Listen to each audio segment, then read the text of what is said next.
Bora lá. Muito boa noite, sejam todos bem-vindos ao programa Vem com as Gurias. Hoje vamos falar de um tema urgente, os direitos da mulher e o enfrentamento à violência que ainda é silenciada. E para esse assunto tão necessário, recebemos hoje a advogada doutora Juliane Lorenzi Basso, especialista no direito da mulher e do trabalho. Preparem-se, porque essa conversa abrirá seus olhos e a forma como você enxerga seus direitos. Esse programa tem um apoio hoje da Clínica de Estética do Dr. Carafini, da Leda Vaz Semijoias e Elma Veiro. E o nosso tema central hoje é Direitos da Mulher, Informação, Proteção e Empoderamento na Prática. Doutora, boa noite, tudo bem? Boa noite, Miriam. É um prazer estar aqui contigo e com toda a nossa audiência para falar desse tema tão relevante, que é a informação e a proteção da mulher na prática. Então, muito obrigada pelo convite. Estou aqui à disposição de vocês. Nós ficamos muito felizes que você tenha participar conosco. Boa noite, colega Nádia. Boa noite, doutora Juliane. Seja muito bem-vinda no nosso Social TV, no programa Vem com as Gurias. Esse tema, com certeza, vai impactar muitas pessoas, vai ajudar muitas mulheres, porque a informação, ela é libertadora. Com certeza, com certeza. E dentro desse assunto, doutora, eu já quero fazer uma pergunta para a senhora. Quais são os direitos básicos que toda mulher deveria conhecer, mas que a maioria ainda desconhece? Vamos lá, então. Essa é uma pergunta muito importante. É fundamental que toda mulher conheça os seus direitos, né? Porque a informação é tudo. É a primeira ferramenta de proteção e empoderamento da mulher.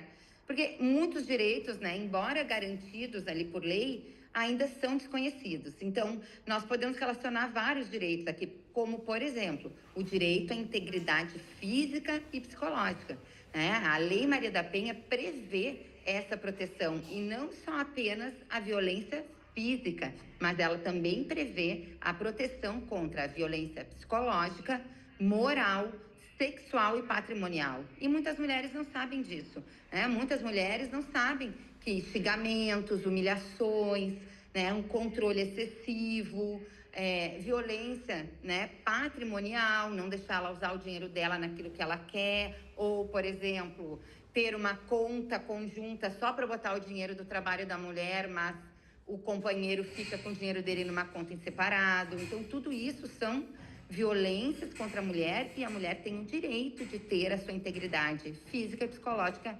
preservada. Além disso, a gente pode falar sobre os direitos reprodutivos e sexuais. Então, a mulher tem o direito sobre o corpo dela, de decidir se ela vai ter ou não filhos. Ela tem o direito de ter acesso aos métodos contraceptivos, né? Então, é um direito que muitas vezes é desconhecido e que pode levar a situações de coerção ou falta de autonomia sobre o próprio corpo da mulher. Além disso, a gente tem no âmbito trabalhista o direito à igualdade salarial e à mesma oportunidade no trabalho, né? Isso é um tema que muitas pesquisas trazem, que atualmente as mulheres ganham 21% a menos do que os homens, né? Então, isso não é correto. A mulher tem que lutar para que ela tenha esse reconhecimento, direito igual para o cargo igual, de receber o mesmo salário, as mesmas oportunidades dentro das empresas. Isso é uma garantia da mulher. Além disso, nós podemos falar no direito à pensão alimentícia e partilha dos bens, que é bem importante, né? Porque no momento que há uma separação, um divórcio, né, ou uma união estável que é desfeita, a mulher tem sim direito à pensão e tem direito à partilha dos bens. Ainda que a mulher, durante o relacionamento, tenha ficado em casa, cuidando do lar, cuidando dos filhos, no momento de um divórcio, de uma separação, ela tem direito à metade dos bens, conforme for o regime de casamento dela, né? Se for comunhão parcial de bens, tudo aquilo que foi construído durante a constância daquele relacionamento, a mulher tem direito. Então, é importante que as mulheres saibam. Ela também tem direito à pensão alimentícia para o filho e talvez para ela, a depender da situação, né? Então, é importante essa informação e buscar informação junto a um advogado de sua confiança para que você tenha, para o seu caso concreto, a informação. E, por fim, a gente também pode falar sobre o direito à rede de apoio e acolhimento, né? Hoje existem vários centros de referência, várias delegacias especializadas no atendimento da mulher, e é importante saber que existem esses recursos e acessar esses recursos, buscar, né, no momento de necessidade, essa rede de apoio. Então, eu acho que esses são os principais, assim, para que a gente possa trazer aqui para vocês. Doutora, falando sobre violência e proteção, quais são os primeiros sinais de um relacionamento abusivo que muitas mulheres ignoram? Quais são os primeiros sinais, assim? Vamos lá, então. Essa é uma pergunta bastante importante e eu peço que a nossa audiência preste muita atenção. Por quê? Porque hoje em dia a violência psicológica é uma das formas que mais tem incidência e é uma das formas mais difíceis da gente identificar. Isso por quê? Porque a violência psicológica, ela não deixa marcas visíveis, né? Ela não deixa como a violência física, que deixa uma marca no corpo, um roxo, um arranhão, né? A violência psicológica, ela se manifesta através de comportamentos que causam um dano emocional, que diminuem a autoestima da mulher, prejudicam o desenvolvimento da mulher, né? E também muitas ações que visam degradar a mulher, colocar a mulher para baixo ou controlar, né, as suas ações, seus comportamentos, suas crenças e até mesmo as suas decisões. Então, a gente pode exemplificar aqui, como, por exemplo, ameaças, constrangimentos, humilhações, isolamento. Muitas vezes esse agressor é aquele que no início é aquele que faz tudo para a mulher, né? Que trata ela como uma princesa. Só que depois, o que ele começa a fazer? Ele começa a proibir a mulher de ver os seus amigos, de ver os seus familiares. Ele vai afastando essa mulher da rede de apoio dela, para isolar essa mulher, né? Ele vai começar a colocar alguns senões em relação à roupa da mulher. Não pode mais usar batom vermelho, porque isso não é coisa de mulher direita. Então começam a vir isso. Tira essa roupa, que comigo tu não vai sair com essa roupa. Mulher direita não usa isso. Então começa essa violência psicológica, né?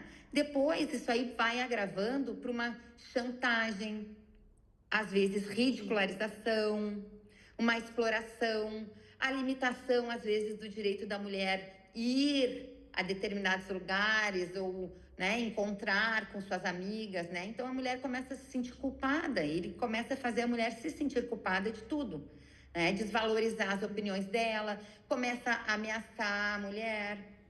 Ah, se tu continuar assim, vou me separar, né? E também começa muitas vezes a dizer, se separar de mim, se tu fizer alguma coisa, eu vou cometer uma loucura, para que a mulher se sinta culpada, para que a mulher tenha medo de tomar alguma atitude em relação ao que ele vai fazer.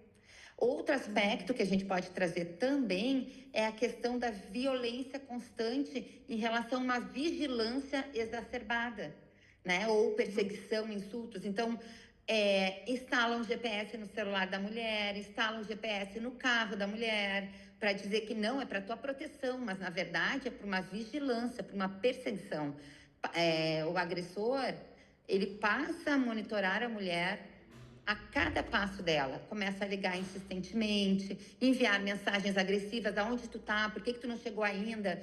Ou se a mulher está trabalhando, passa na frente do local de trabalho da mulher para ver se ela está ali mesmo, começa a ligar várias vezes durante o dia. Então, tudo isso, gente, é violência psicológica e precisa estarmos, né? Nós precisamos estar com os nossos radares em alerta, acionados, né? Porque precisamos ter as provas, né? E essas provas, elas são mais difíceis de produzir, mas não são impossíveis. né? Todas essas mensagens, essas ligações, tudo isso constitui prova dessa violência, né? E hoje em dia, a Lei Maria da Penha já prevê a violência psicológica como crime, né? Então, nós temos essa proteção, precisamos ter esse conhecimento. Sim. Nádia.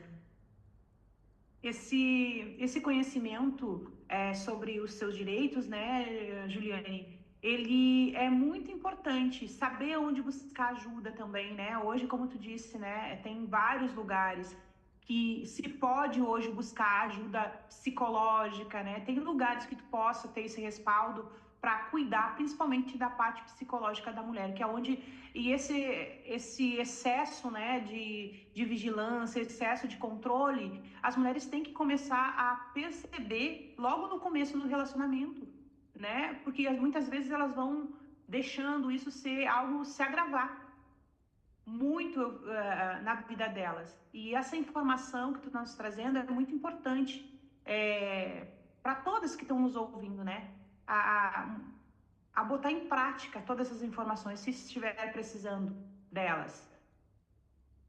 Com certeza, Nádia. É muito importante que as mulheres fiquem alertas, né? Hoje em dia, nós temos ali vários modos, né, de procurar ajuda. Então, essa busca da ajuda é importante, né? É importante que no primeiro passo da mulher, ela busque essa ajuda e formalize uma denúncia, né? Nós temos hoje o 180, que é a Central de Atendimento da Mulher, que é um serviço gratuito, confidencial, que oferece esse acolhimento para as mulheres, né? Essa orientação e encaminhamento para a rede de atendimento, apoio à mulher em situação de violência. Então, o 180 seria o primeiro canal, né, de busca. Além disso, nós temos o registro de um boletim de ocorrência numa delegacia de preferência especializada, porque a delegacia da mulher, ela tem toda a forma, né, de lidar com essa mulher vítima de violência, que é importante. Muitas das delegacias têm a Sala das Margaridas, que é uma sala totalmente especializada para receber essas mulheres, que muitas vezes vão à delegacia até com os filhos, né,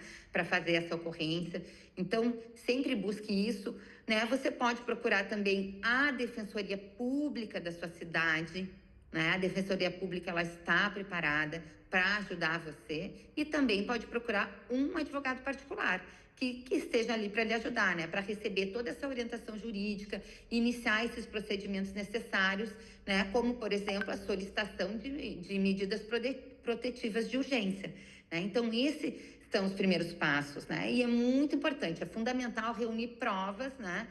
O máximo possível, como mensagens, e-mails, fotos, vídeos, testemunhas, que muitas vezes podem ser os vizinhos que acompanham, né, aquelas situações que ocorrem dentro do lar, né? Mas essas provas, e isso é muito importante a gente trazer aqui, tá, Nádia?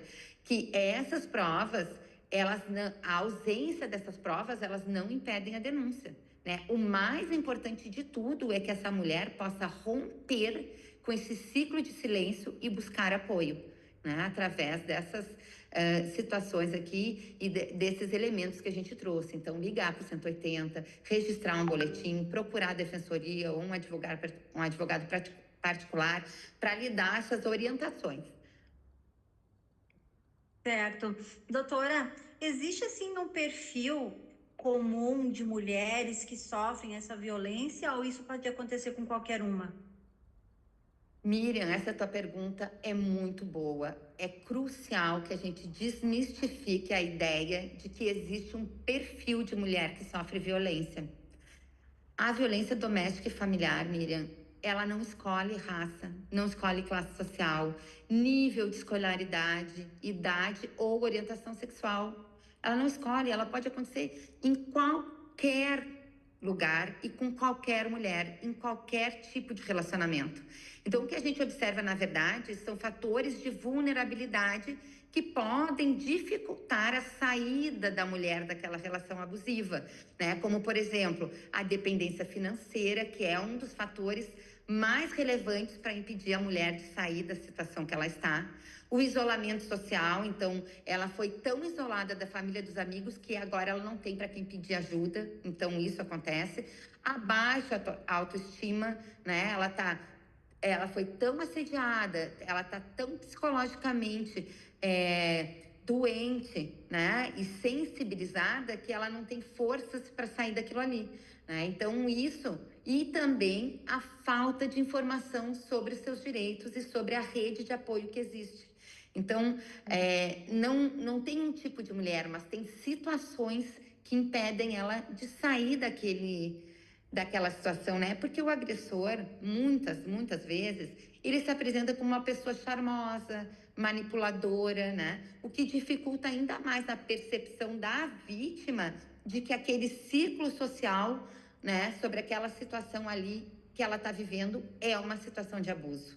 Né? Então, é muito importante que as mulheres tenham a informação, e o que nós estamos fazendo aqui hoje é isso, é levar informação para essas mulheres, para que elas possam sentir, que elas possam analisar a sua situação e verificar se elas estão sendo vítimas de um abuso, de uma violência psicológica, né? De uma violência doméstica e familiar. E com esse crescimento, né, doutora, da mídia, das redes sociais, que tem mais liberdade, assim, das pessoas terem mais informações, né? Como é importante essa questão que as pessoas têm de guardar informações necessárias, né? E como é importante que a gente tem visto acompanhando assim na televisão, né? Nas redes sociais, também nas plataformas que tem, que... Deixa eu ver só um pouquinho, pessoal. É que eu recebo, assim, mensagens ao vivo também, né? E algumas eu consigo responder e algumas não. Mas o que eu quero dizer, assim, doutora, como é importante essa questão que tem pessoas agora que a gente vê até mesmo na mídia, né? Pessoas famosas dentro da mídia que gravam, né? Gravam nos seus lares, né, doutora? Situações que elas sofrem, né? Alguma agressão, mas tem pessoas, e é importante que a gente aqui não vem só levantar uma bandeira na questão feminina, a gente vem por dentro da lei, né? A senhora que trabalha com a lei, que trabalha com o direito da mulher, mas não é só o direito da mulher, que a mulher entenda que ela tem os direitos dela, mas ela também não use esse direito, né, como mentira para prejudicar a vida da outra pessoa. Então, é importante que sim tenha, né, doutora, provas de tudo que ela viva, né, ou que ela está passando, e se não tiver, que a gente use a lei como tem que ser feita, né, com justiça. E a justiça, ela tem que ser para ambos os lados, né, doutora? Porque eu vi essa semana uma mulher que pegava um martelo e se batia no corpo, nos braços, nas coxas, para depois ir e dizer que ela sofreu agressão do companheiro. E como é importante, né, que as pessoas hoje estão se cuidando mais, né? Então, assim, tanto o homem quanto a mulher têm seus direitos e têm seus deveres, né? Então, assim, eu sou uma pessoa que eu gosto de levar a informação assim como ela é, e verídica, né? Então, assim, a senhora que trabalha com o direito, né? Advogada e que trabalha dentro do âmbito feminino, então, é sempre bom a gente trabalhar com a verdade, né, doutora? Sim, Miriam, é muito importante que as mulheres guardem provas de tudo o que acontece com elas. No momento que ela identifica e ela sente que ela está num relacionamento abusivo, a primeira coisa é buscar ajuda, buscar informação. E guardar todas as provas, como eu disse, essas mensagens, as fotos, vídeos, né? Guarde tudo. Se tem testemunhas que presenciaram fatos, né? Ter o nome dessas pessoas, porque no momento que você vai a uma delegacia e faz um boletim de ocorrência, você está denunciando um crime e há consequências por denunciar um falso crime, né? Porque também é crime denunciar algo que não é verdade. Então, a mulher tem que ter muita certeza e tem que ter essas provas, né? Importante. Como eu disse, se não tiver essas provas, a situação aconteceu agora. Foi uma primeira situação gravíssima e que eu não quero que aconteça nenhuma outra. Estou indo para a delegacia agora denunciar que sofreram uma agressão física. Um exemplo, ela vai ir, ela não tem outras provas e ela vai fazer a ocorrência e vai pedir a medida protetiva. Agora, se é uma situação que vem, né, não teve uma agressão física, mas tem toda essa cadeia, né, de agressões psicológicas, é importante que ela tenha as provas, né? Ela vai fazer, ela vai demonstrar. Porque sim, nós temos, né, que lutar por essa causa, e quando uma mulher faz uma notícia de um crime que não existe, ela enfraquece toda a causa das mulheres que realmente estão sendo violentadas diariamente, né? E são muitas mulheres, porque só aqui no nosso estado do Rio Grande do Sul, até hoje, 28 mulheres morreram por feminicídio. E o ano passado, no Brasil, mais de 1.500 mulheres foram assassinadas em feminicídio. E a gente fala de feminicídio porque é mulheres mortas por familiares ou por seu companheiro. Então, pessoas que deveriam cuidar da mulher, né? Então, é muito importante que a mulher conheça os seus direitos e saiba como instrumentalizar, como colocar em prática, né? E provar toda essa situação. Doutora, como a senhora mesmo falou agora, 28, né, feminicídios no estado do Rio Grande do Sul, em 4 meses. O índice é altíssimo. E o que uma mulher, quando ela percebe que está em risco, qual é o primeiro passo legal que ela tem que estar fazendo, que ela tem que fazer? Qual é o primeiro passo que essa mulher que está em risco, ela já está percebendo que a situação está ficando perigosa, que ela está dentro de um lar que já não tem mais como ela ter segurança? Qual é o primeiro passo? Olha, Nádia, as mulheres, como eu comentei anteriormente, elas precisam buscar ajuda.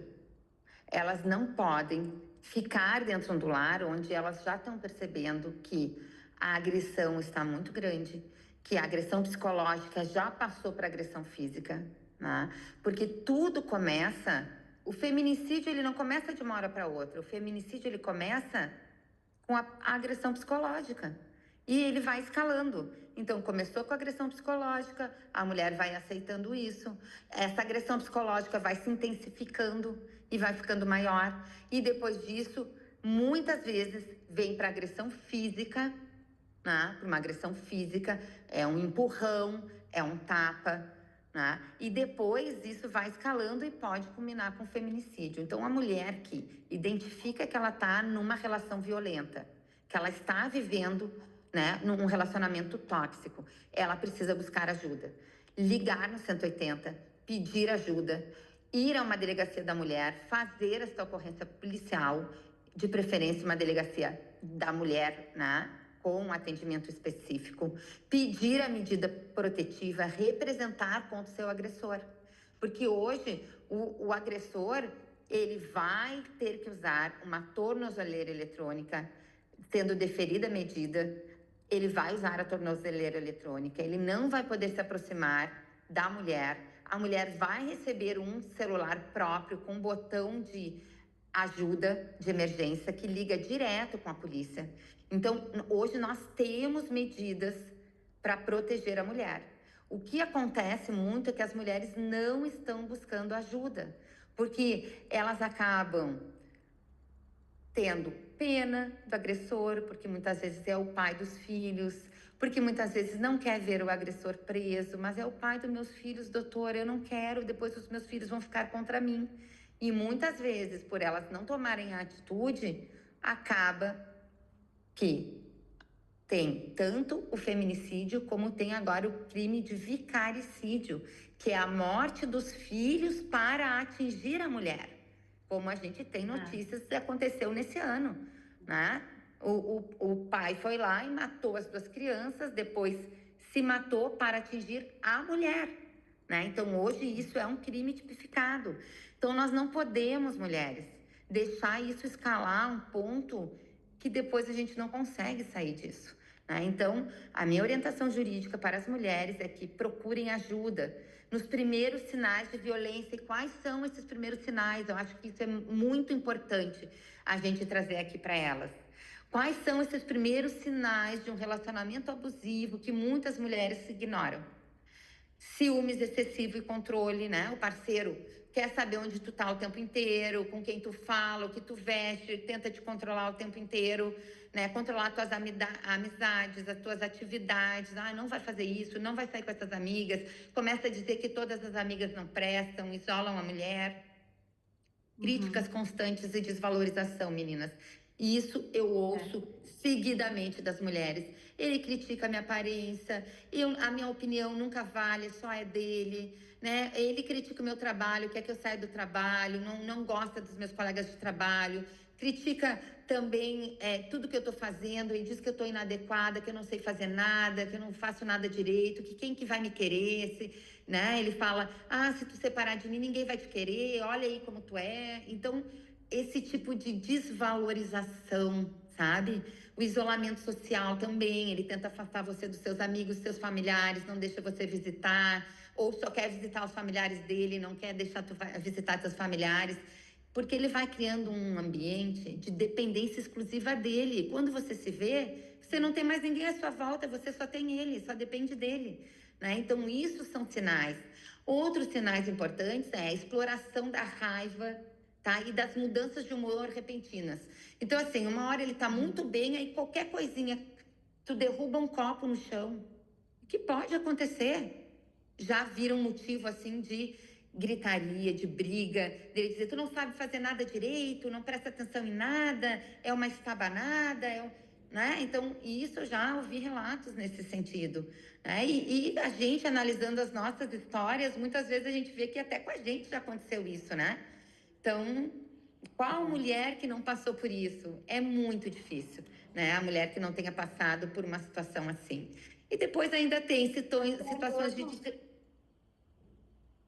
E Como até é, mesmo, Miriam? doutora, no círculo de amigas, né? Até mesmo no círculo de amigas ali, que tu conversa ali com as mulheres, com suas amigas ou colegas da faculdade, né? Que eu já ouvi, assim, situações e relatos de mulheres que me contaram, olha, meu marido colocou câmera lá em casa e se abrir o portão, ele sabe a hora que eu abri o portão, a hora que eu fechei o portão, com quem eu falei ou com quem eu não falei, entendeu? Se eu vou no mercado, ele sabe quanto tempo eu vou gastar para ir até o mercado comprar pão, quanto tempo que eu levo para chegar na casa da minha irmã, e se eu demorar um pouquinho mais, ele já tá me ligando aonde que tu tá, sabe? Então é uma coisa totalmente sufocante, né? Exatamente, é o excesso de controle travestido de cuidado. Não, mas eu estou te cuidando, isso é porque eu te amo muito, estou te cuidando, estou te protegendo. Então a gente tem que ter essa sensibilidade para ver até onde vai o cuidado, que também é bom ser cuidada, né? Mas esse cuidado, quando ele é excessivo e ele se transforma num controle que tenta deixar a mulher presa, aí nós estamos diante de um relacionamento que está na tendência abusiva, que pode ser um relacionamento abusivo, né? Então precisamos prestar atenção e com certeza, se as mulheres que estão nos ouvindo hoje, elas não estão sofrendo nenhum tipo de situação abusiva, pode ser que uma amiga delas esteja sofrendo, que alguém das relações dela esteja sofrendo. Então a informação é importante. Se não é para usar para mim no meu relacionamento, é para eu identificar no relacionamento de outra mulher que eu amo e ajudar essa mulher que eu amo, uma amiga, uma familiar, uma colega de trabalho, a abrir os olhos e entender que ela está num relacionamento abusivo. Então, nós temos muitas situações, sabe, meninas, que são importantes da gente conhecer. E eu queria só trazer mais uma delas, que é o desrespeito às decisões e vontades da mulher. Porque mulheres que estão em relacionamentos abusivos, muitas vezes têm as suas vontades ignoradas, né? E muitas vezes elas ultrapassam os seus limites, né, de tolerância para continuar no relacionamento, né? Então as suas escolhas não são respeitadas e muitas vezes o seu companheiro tenta impor a vontade dele, né? E também a promessa de mudanças que nunca se concretizam. Então, muitas vezes tem uma briga, ela é ofendida, ela é humilhada, muitas vezes até agredida fisicamente, e depois vem aquela fala: não, me perdoa, eu te amo, eu vou mudar, isso nunca mais vai acontecer.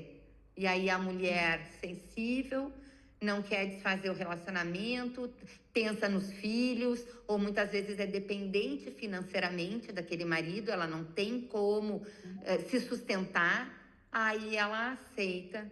Mas os padrões de comportamento abusivo se repetem e se repetem e se repetem.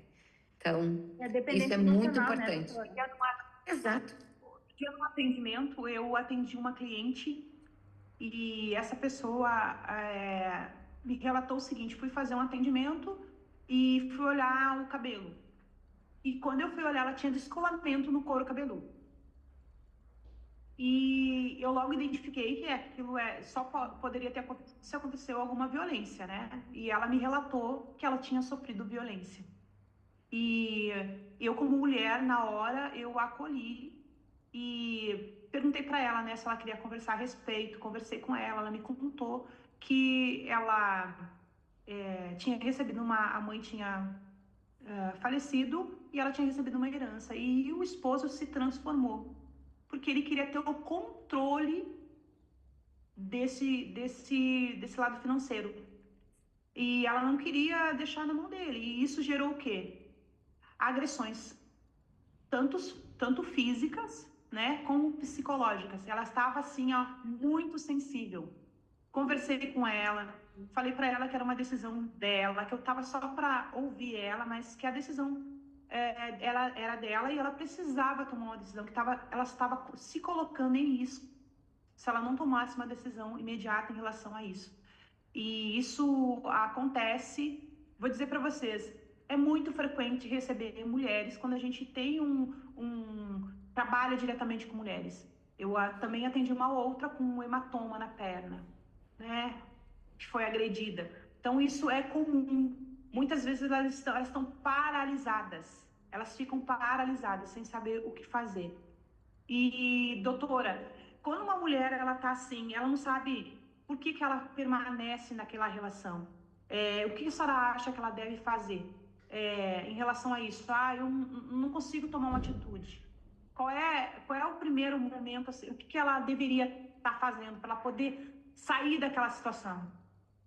Sim, Nádia. Então, a permanência em relações abusivas é um fenômeno bastante complexo, tá? Porque são muitos fatores que envolvem, né? São fatores psicológicos, sociais, econômicos, né? E hoje em dia o fator econômico é o primeiro fator de todos, né? Então, não se trata de uma fraqueza da mulher que não consegue, mas é um ciclo, né, de violência que aprisiona essa mulher.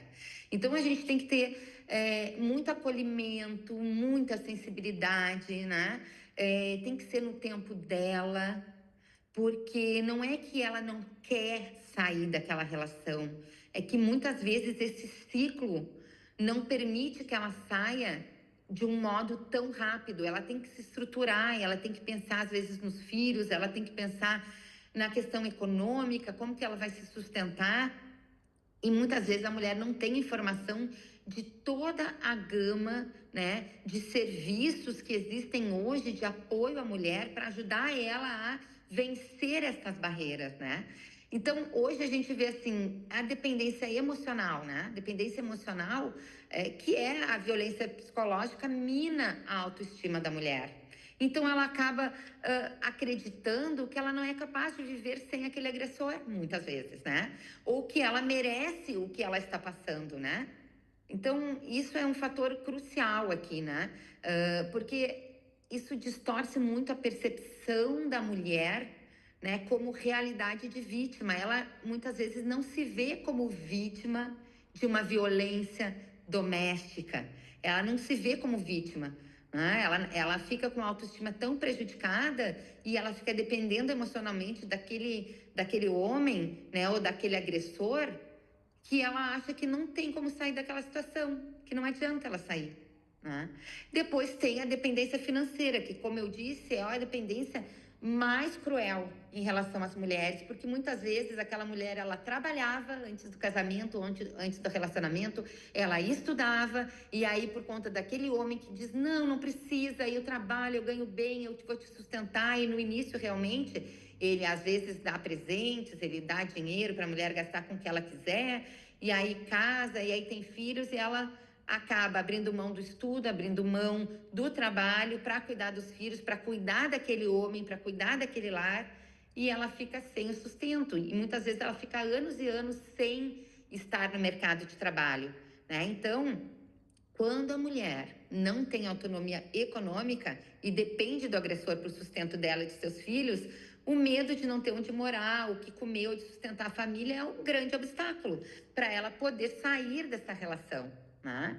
Às vezes a mulher também tem medo de represália, né? Porque o agressor frequentemente ameaça a mulher, ou os filhos, ou os familiares, né? Gerando um medo que paralisa essa mulher e impede ela de buscar ajuda, né? Depois a gente tem, meninas, assim, o ciclo de violência, né? Porque o ciclo de violência, ele envolve as fases de tensão, né? Explosão e muitas vezes depois a lua de mel. Então, assim, a fase da lua de mel, o agressor se mostra arrependido, ele chora, ele diz que nunca mais vai fazer, ele é carinhoso. E aí a mulher, muitas vezes, que gosta daquele companheiro, muitas vezes ela ama aquele companheiro, né? Ela nutre esperanças de que ele vai mudar, de que ele vai fazer algo diferente, e o que faz ela permanecer naquela relação, né? Outro fator é o isolamento social, que, como a gente falou aqui, o agressor afasta a mulher da rede de apoio dela, deixando ela sem amigos, sem familiares, e, portanto, ela não tem para quem pedir ajuda, né? E aí entram as redes de apoio, né? Outras vezes, um fator também é a vergonha e a culpa. A mulher, ela se sente tão envergonhada, ela tem tanta vergonha de dizer que aquilo ali está acontecendo na casa dela, né?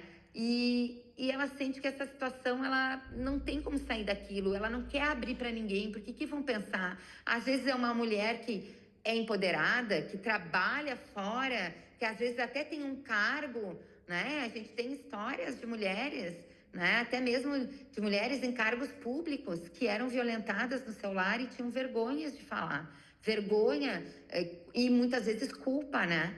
Por não conseguir sair ou medo do julgamento social. Então é muito importante que nós, como mulheres, possamos nos unir para ajudar essas mulheres, para dar a mão para essas mulheres, né?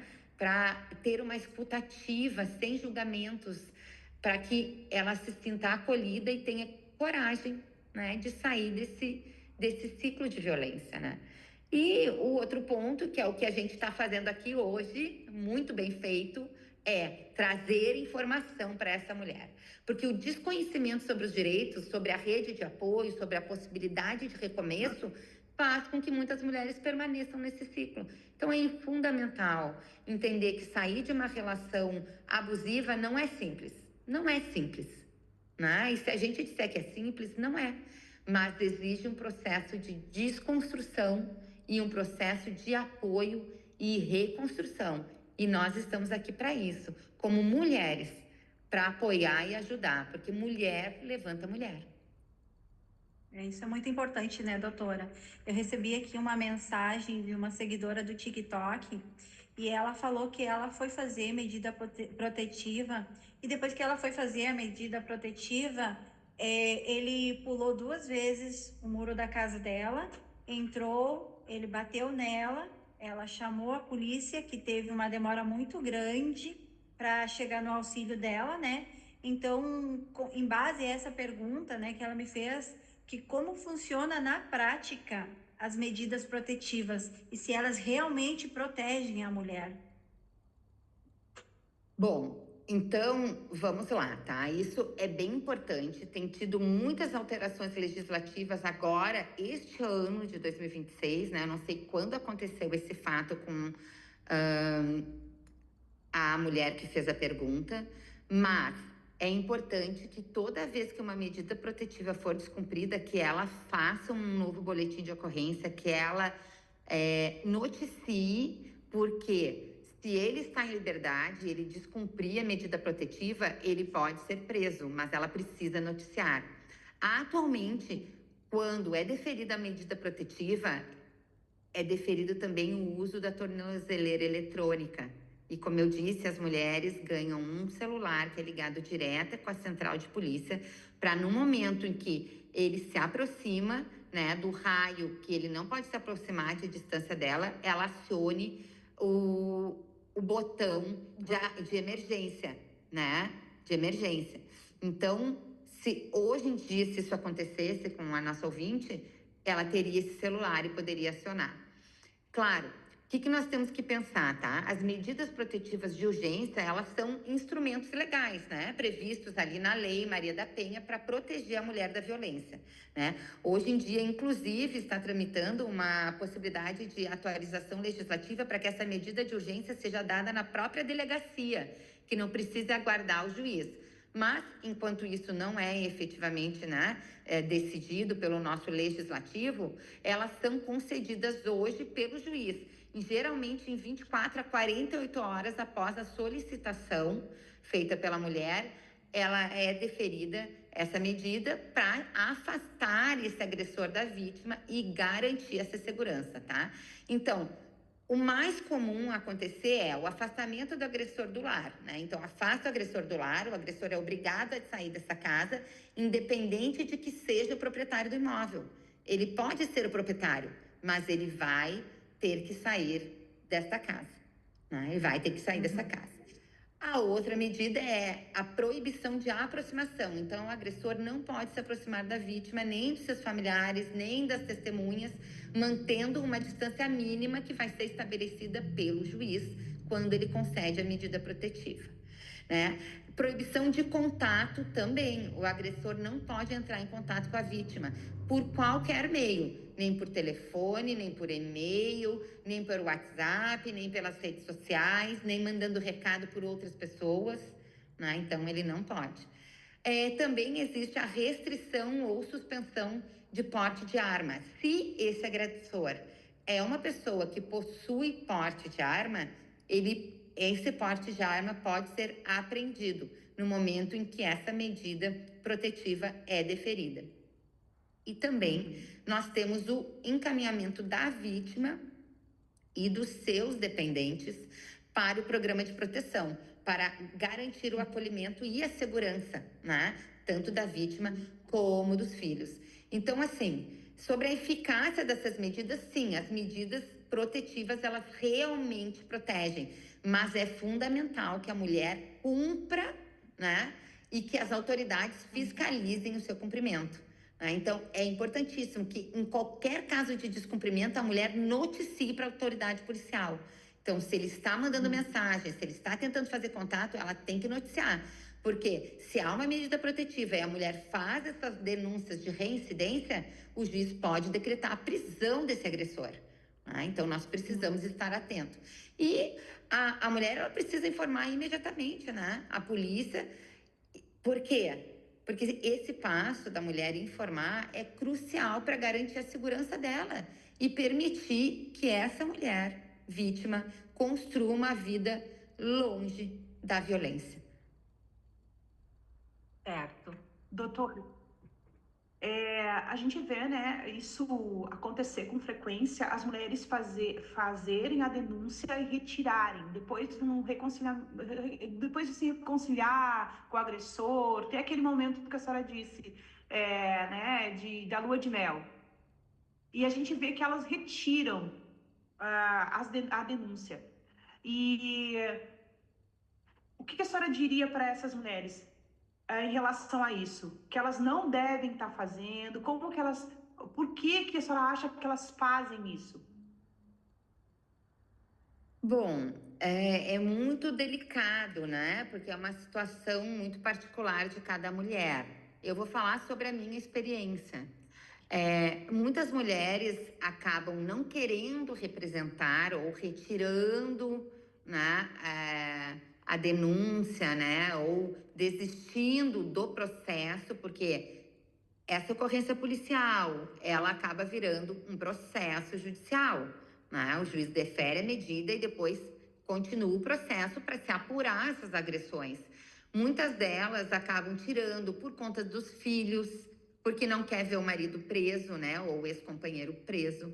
Então elas acabam retirando por pena dos filhos, que não querem, ou muitas vezes os filhos adultos não apoiam as mães, não apoiam a mulher, e aí ela se vê numa situação muito difícil, né, sem o apoio dos próprios filhos. E aí ela vai lá e retira a pedido dos filhos, muitas vezes dos familiares, os pais, né? Os irmãos dela, cunhadas, começam a influenciar. Olha o que tu tá fazendo com fulano, tu tá destruindo a vida dele, ele vai perder o emprego, ele vai ficar preso. Então, toda essa pressão psicológica em favor do agressor acaba fazendo com que a mulher não tenha apoio psicológico, apoio emocional, e aí ela acaba desistindo da medida. Mas se eu posso dizer uma coisa para as mulheres que nos ouvem não desistam das suas medidas protetivas, não desistam do seu processo, porque se você fez isso é porque uma agressão aconteceu, essa agressão existiu, então não desista. Porque no momento que você desiste, você está abrindo um leque para que essa agressão volte a acontecer. Você está abrindo uma chance para que ele volte a lhe agredir. Você está perdendo a sua proteção. Busque ajuda, busque apoio em órgãos que lhe dão apoio. Existem hoje muitas ONGs, eu mesmo participo hoje como voluntária de um projeto chamado Justiceiras Oficiais, que é do Justiça de Saias, onde eu me voluntario como advogada para ajudar de forma sigilosa e anônima mulheres vítimas de violência. E ali elas têm todo o apoio, um apoio psicológico, de assistente social, um apoio de advogada, com total sigilo, para que elas consigam sair desse ciclo de violência. Então, como advogada que há 26 anos trabalha com essa causa feminina, eu digo, não retirem suas medidas, não retirem sua denúncia. Ela é a sua proteção. Façam outras denúncias quando outras agressões acontecerem, porque com isso você vai solidificando essas provas, essas informações para afastar de uma forma definitiva esse agressor do seu lar, da sua vida, dos seus filhos e da possibilidade dele cometer algum ato de agressão mais definitivo, como é o feminicídio. Então, se protejam, mulheres. Nós estamos aqui para ajudar vocês a entender a importância da proteção. Certo, doutora. Quais são os maiores desafios que você enfrenta atuando nessa área, doutora?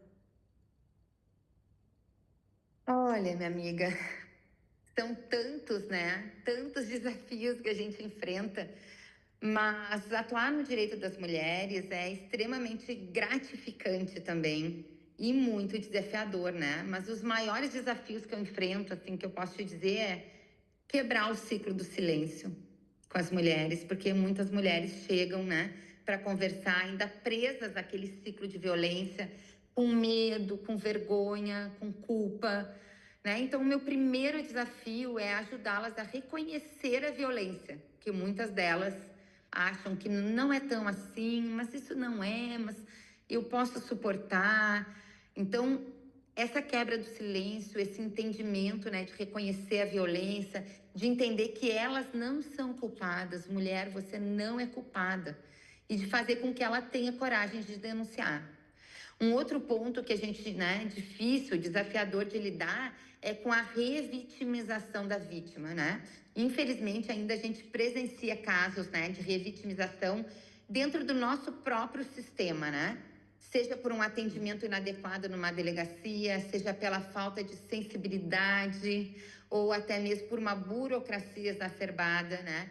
Então é preciso lutar para que a mulher seja acolhida e respeitada em todas essas etapas, né, desse processo, quando ela busca ajuda, né? Outro ponto bastante difícil é a gente combater a impunidade, né? Porque infelizmente ainda a gente presencia, né, casos onde a morosidade da justiça, a dificuldade, muitas vezes, em produzir provas, né, de violência psicológica e moral, são alguns obstáculos, né, que contribuem para a impunidade do agressor. Então, é um trabalho constante de persistência e de busca por justiça.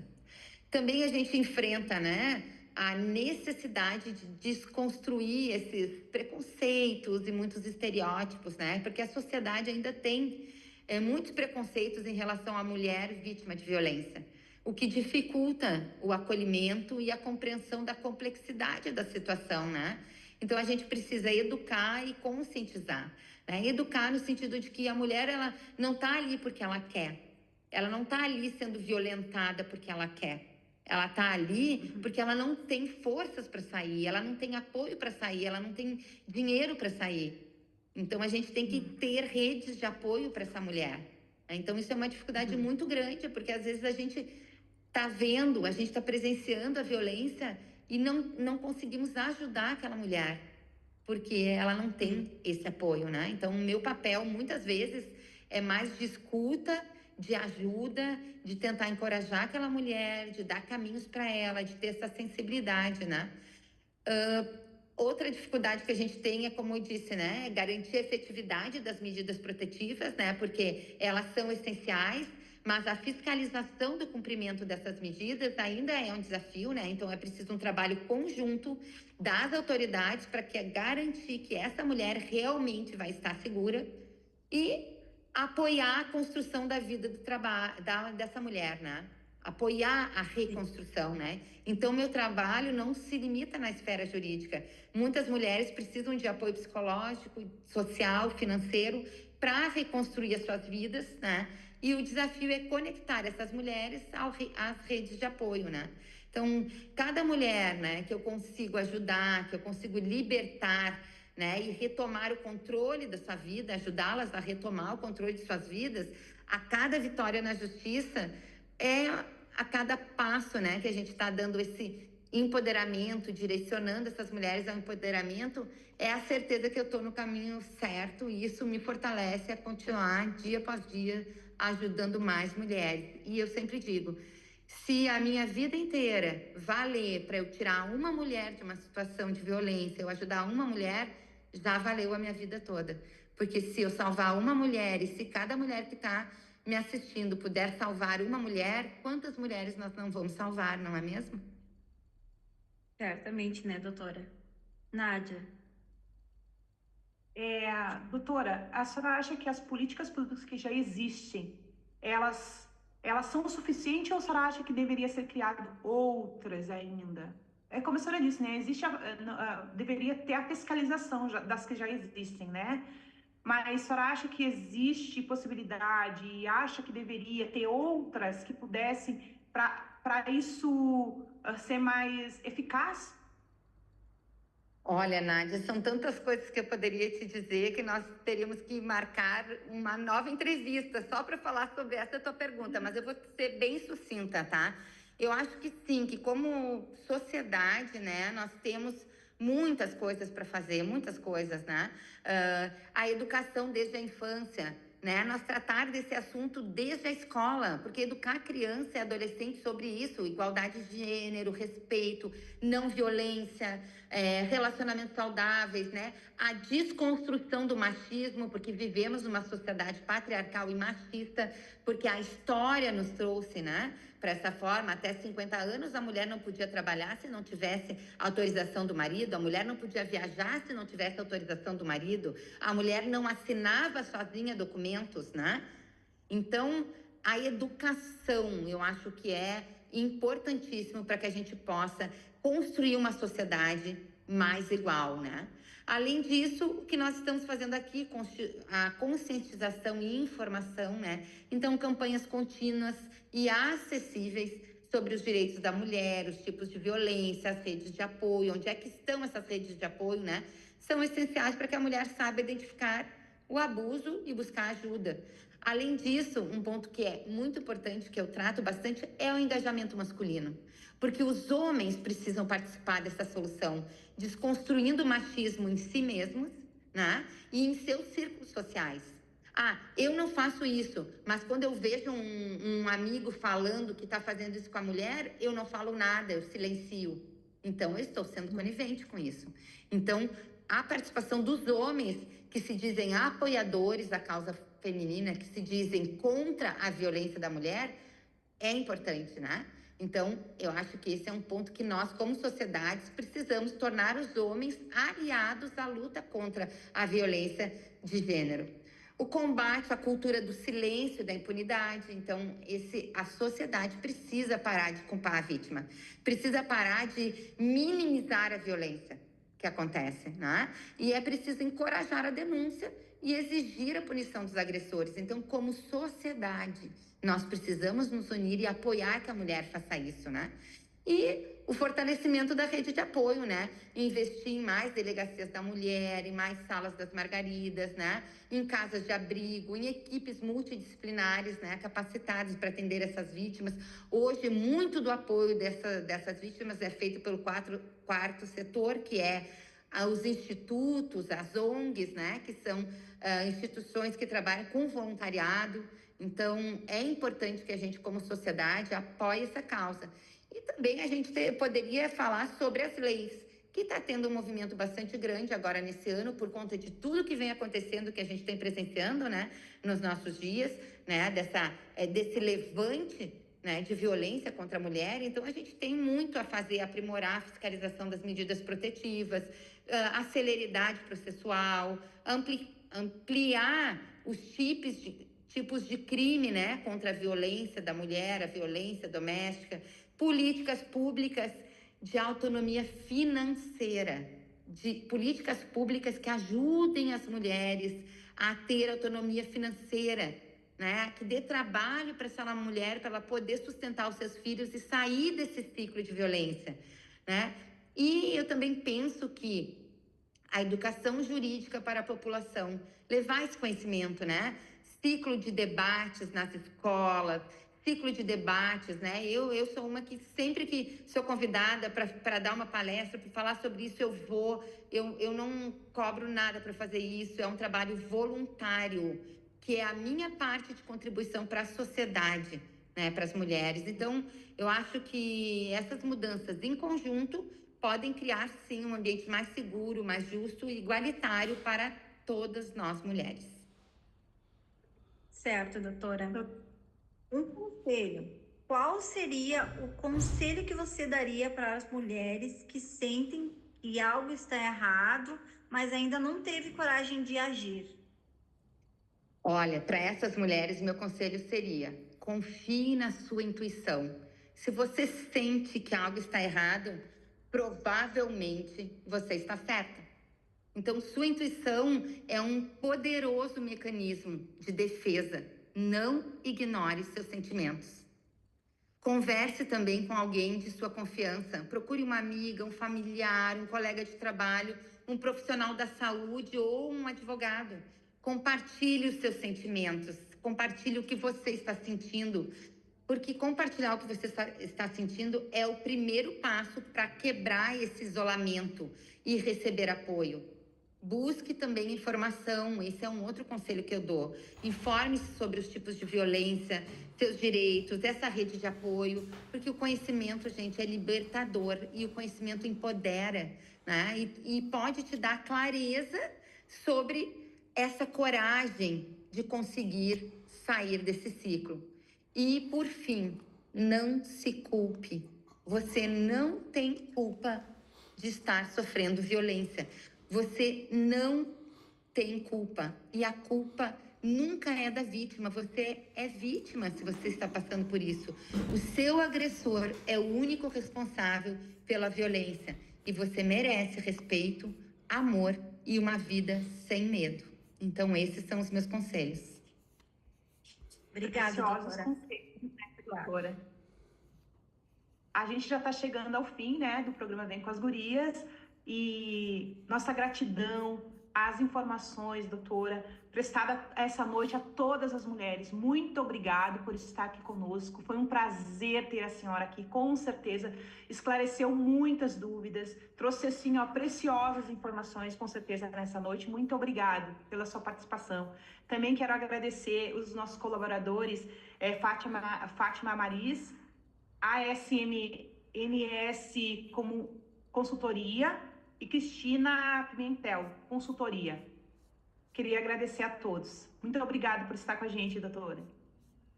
Muito obrigada a vocês. Nós estamos aqui prestando um serviço à sociedade, um serviço de informação. Então, contem comigo sempre que vocês precisarem. E as mulheres que nos ouvem hoje, eu peço, busque ajuda, porque você merece ser feliz e você merece ter uma vida sem violência. Muito obrigada.